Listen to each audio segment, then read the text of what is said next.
Question 11b. Calculate the total distance travelled by the particle p whilst its velocity is decreasing. Okay, this is quite an awkward question. We've figured out when the times were when p was at rest, but we need to now think about what is the times when its velocity is decreasing. Now, velocity be decreasing means that acceleration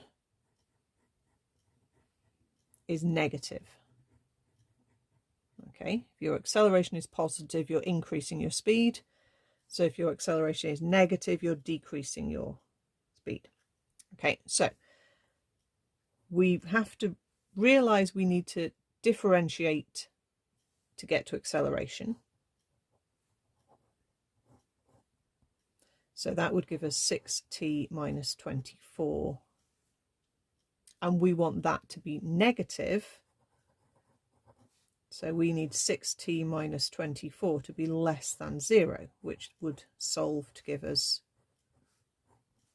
t is less than 4. Okay, so we know when its velocity is decreasing. Now, let's think about the velocity time graph.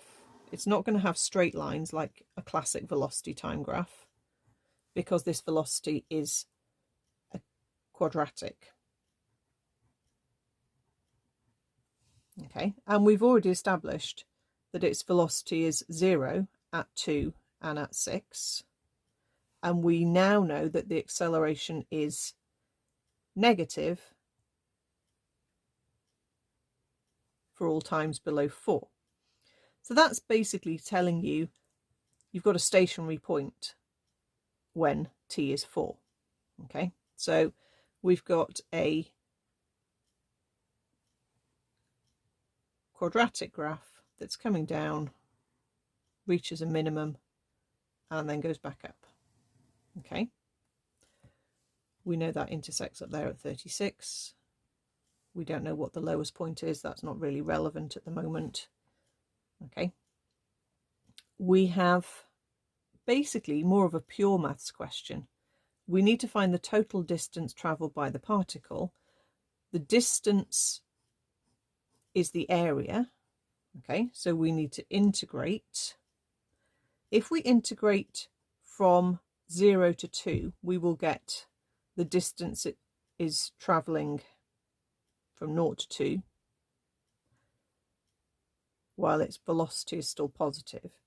Here its velocity is negative. Okay, we need to integrate that as a separate integration, and then we can add the two answers together. If we integrated 0 to 4, it's not going to give us the right answer because this will be negative and it would take away from that area.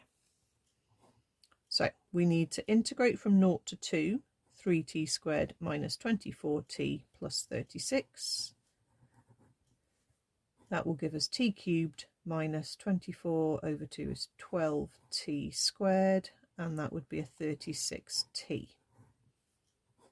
Okay, so upper power divided by new power. So subbing the top limit in, we're going to get 8 minus 12 times 4 is 48. 36 times 2 is 72. Minus and then 0 in for all of those. 8 minus 48 plus 72 is 80 minus 48, which is 32. So it's going to travel 32 meters in the first section. Then we're going to have the integral from 2 to 4. So it's going to be the same algebra, limits 4 and 2. So we get 4 cubed is 64. 12 times 16, let's just check that, don't want to do that wrong, 192. 36 times 4, 144. And then minus this one we had here. Okay, so we've got 64, take away 192, add 144 is 16. That was a 32. 16 take away 32 is negative 16. Okay. That's only negative because it's underneath. Okay, the actual distance travelled is a positive 16 meters. We're going to count it as another 16 meters. Okay, so our total distance